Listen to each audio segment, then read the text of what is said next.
Hi everyone, this is Marianne and welcome to my channel. Today is December 30, which is technically the 6th day of Christmas. So we are also going to look at the 6th pen of Christmas from Everything Calligraphy. Today we are going to have a close look at a Knox pen. This is the Knox Avicenna and it is available at Everything Calligraphy, and I will put the link down below. This is the box that it comes in. It's just a plain black cardboard box, and in my box here it says Avicenna slate gray B, which pertains to the size of the nib, but on the front the broad was crossed out and was replaced with the word fine. So I don't really know what exactly I got, but let's see. It is really just a straightforward packaging, nothing special about it. And this is the pen. It's also a very straightforward looking pen, and it really is the slate gray. I like the gray tones of this pen. Now, some grays can tend to lean towards green, and some grays can have some purple undertones to it, but this one is a true gray. I actually like the clip on this one. If you can notice, there is a facet towards the top of it. I think that is a good location to put an engraving if you want to put your initials on there. It's just, or the starting letter of your name. And the finial is a silver dome, and the cap has a silver colored band. I think all of these trims are very nicely done. Everything feels smooth and of good quality. There are no sharp edges to this. The clip feels very solid and very stable. I think it will be able to hold the pen properly in any pocket. It is certainly a very simple, very classic pen, but also looks very elegant. I think this is a very good pen to bring for business events. It is business-like enough without being too ordinary, like if you bring a black pen, that is really quite the expected color for business pens. But this one is gray, so I think if you want a little bit more variation to a business pen, this would be a good pen to have. The cap pops off, and the section or the grip is black, and it also has a silver trim. But look at the nib right here. It is not made of gold, but it has a gold color. And I think I have a problem with that because the entire pen has sort of that cool tone to it with a cool gray and then the silver, and then all of a sudden the nib is gold. I think that I just have a problem with that design wise. It would have been a much better match if this nib had been coated with a silver material. So here, have a look at the entire uncapped pen and let me know what you think about the gold nib on this gray and black and silver pen. The nib looks pretty much like an ordinary steel nib, nothing special about it. And here is the underside of the nib. The tines seem aligned, and there is the usual breather hole, and there are engravings on the nib, and I think they're purely decorative. I don't see any words engraved on there. I tried looking up the manufacturer of this nib for the Knox Avicenna, but I really couldn't find anything on the manufacturer of the nib. The pen comes with its own converter, and it's just the ordinary plastic see-through converter, the piston kind, and it has a teeny tiny agitator inside. I hope you can see that. It's that little tiny ball that rolls up and down when I tilt the converter. The purpose of that is to keep the ink inside moving, because with tiny converters like this, there is always the phenomenon of ink not moving enough. inside the ink chamber, which causes problems with ink flow. So that is what the agitator is for, to keep the ink flowing inside the chamber and thus to help facilitate ink flow inside the pen. Let us have some measurements. When the pen is capped, the length comes to about 14 centimeters. When the pen is uncapped, the length comes to about 12.5 centimeters. And the cap on this pen actually does not post. I tried it a bunch of times. It really does not post. So we are not going to measure the pen posted. I have no problems with pens that don't post. In fact, I don't even post the caps on my pen because I prefer writing with it unposted because of my very, very small hands. And I just keep the cap in my other hand so that when I'm writing, I always know exactly where it is, which is my other hand. And now it's time to get to the fun part. We're going to test out how this pen writes. We're going to use, again, my Midori MD A5 notebook, the same one that I am using for all of the other pens in this series. And by the way, I have a review of this notebook in my channel and I will link it down below. And for the ink, we are going to use the Diamine Graphite. This is one of my most favorite inks of all time, and I think it's really just a good color match to the pen. Now, just as with all other converters of all other fountain pens, regardless of the brand and regardless of the price, we don't really get to fill the entire ink chamber in one go. So in the first try, this is how it looks. It was able to take in a reasonable amount of ink, but I'm not going to redo it in order to take in more ink. That is the amount of ink that we are going to retain in the converter, and we are going to work with that particular ink. Now I know the ink is not in review, but I hope you notice how beautiful it is anyway. So here we are writing with the Knox Avicenna. I don't think this is a broad. In the beginning of the video, I showed the box. It was labeled broad and then it was crossed out and replaced with a fine. It does not look like a broad and it does not look like a fine nib either. We have already seen a close-up footage of this nib and nowhere does it say there the size of the nib. But when it comes to nib sizes, nib manufacturers have different parameters or sizing standards. So if the manufacturer says that this is a fine nib, well then maybe it is. But if we compare this to other pens like the Pilot, this is going to look like a medium already. And I hope you notice in this writing sample that the pen writes very, very, very wet. Here I am raising the paper closer to the camera so that you can see the ink glistening on the surface of the page. That is how wet this pen writes. This doesn't happen in every single fountain pen. Some pens write drier than others, but this particular pen writes very, very wet. There are also other factors to consider in the performance of a pen, like for instance, if it's a wet writing ink, that is a factor too.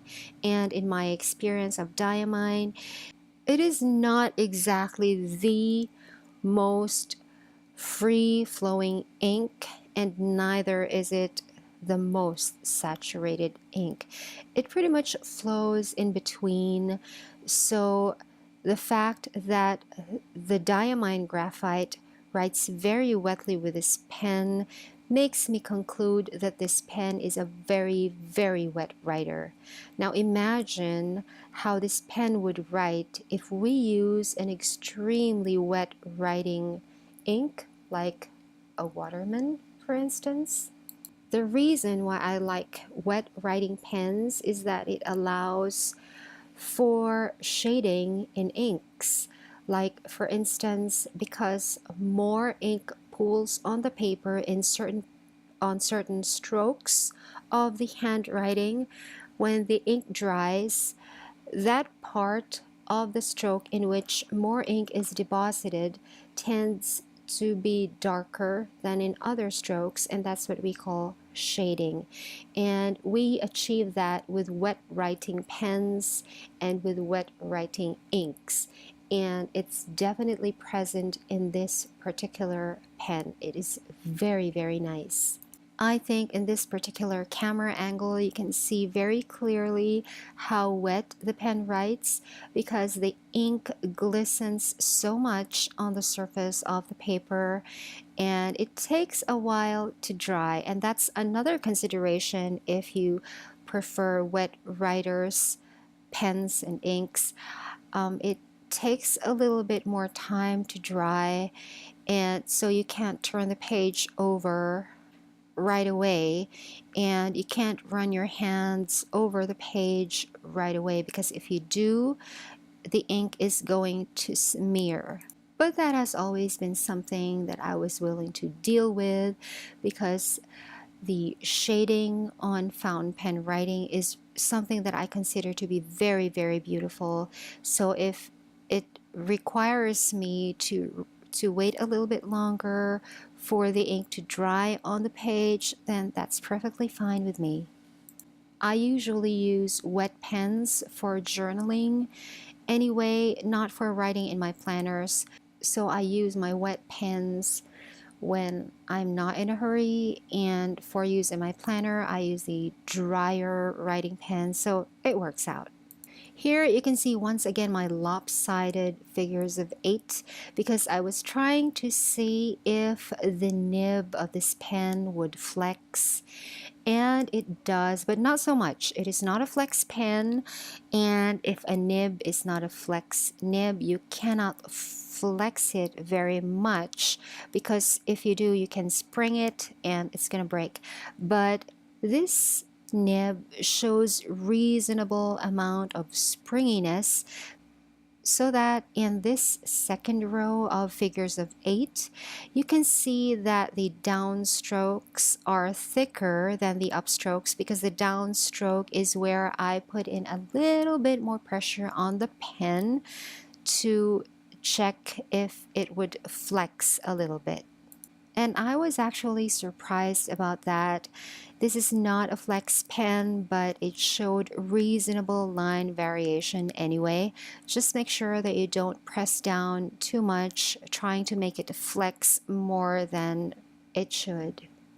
Now, like I said, my hands are very small and I often write without posting the cap, and I just hold the cap in my other hand.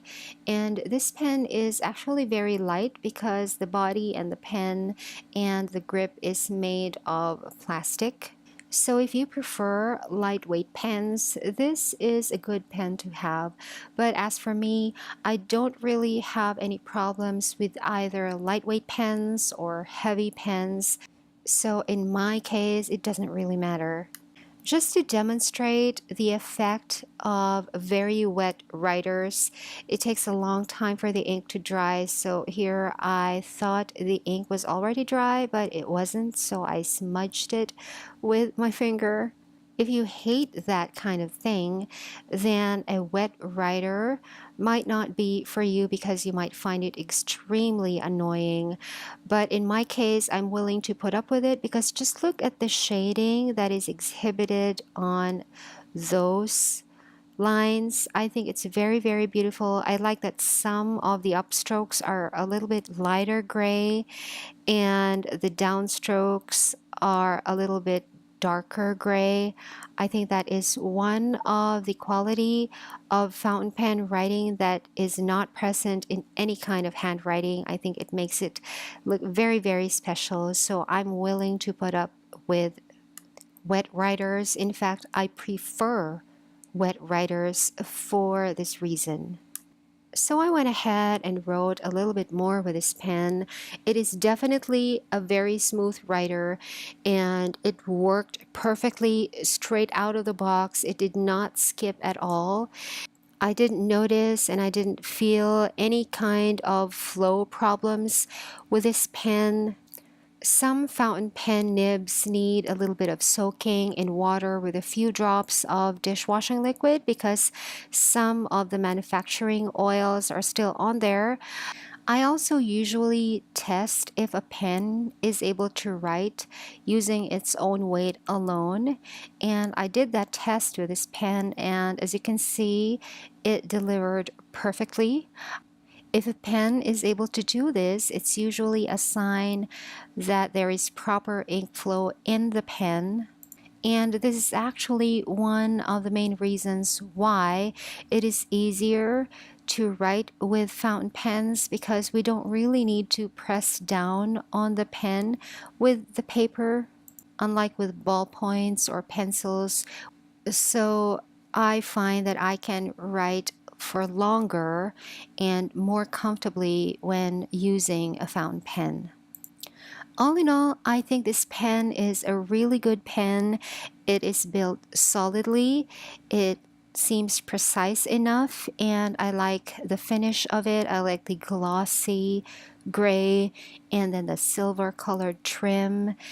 The only thing that I find really disturbing about this pen is the exact same thing that I'm writing down in this video, is that the nib is gold colored, because I think it doesn't really go well with the design at all. It would have been so much better if the nib were a silver color. But when it comes to the actual performance of the nib, I have no complaints whatsoever.